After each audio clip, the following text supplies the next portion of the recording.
आजारपणातनं बरं व्हायचंय, आजारपण बऱ्याच दिवसापासून तुमचा पिछा सोडत नाहीये आणि त्या आजारपणाला तुम्ही कंटाळलेले आहात. खूप वर्ष झाली, खूप दिवस झाले, पण त्या आजारातनं सुटका होत नाही. तर चला आज करायचा आहे तुम्हाला एक उपाय, छोटासा उपाय आणि सहज करता येण्यासारखा उपाय. कारण माझे उपाय हे नेहमीच साधे, सोपे आणि सरळ असतात. तर करायचंय का तुम्हाला माहितीये का? मंगळवारी तुम्हाला ह्या उपायाला सुरुवात करायची. असे 7 मंगळवार तुम्ही करणार आहात.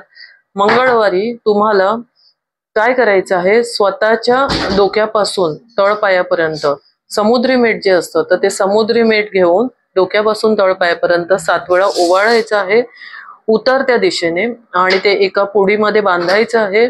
आणि तुमच्या जवळपास जिथे मारुती मंदिर असेल, हनुमान मंदिर असेल, तर तिथे जाऊन ही पुडी ठेवून यायची आहे. त्याचबरोबर तुम्हाला तिळाचा तेलाचा दिवा तिथे प्रज्वलित करायचा आहे.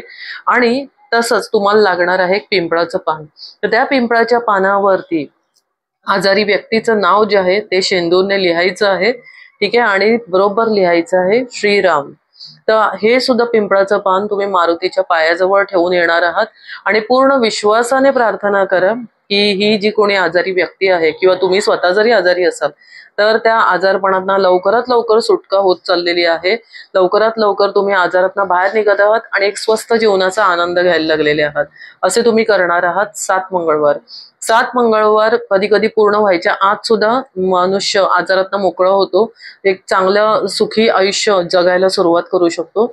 कुठलीही गोष्ट करण्यासाठी विश्वास मात्र गरजेचा आहे. तर लवकरात लवकर तुम्ही हा उपाय करायला सुरुवात करा. असेच पुढे माझे अनेक व्हिडिओ येणार आहेत, पण तोपर्यंत चॅनलला लाईक, शेअर, सबस्क्राईब करायला विसरू नका. थँक्यू.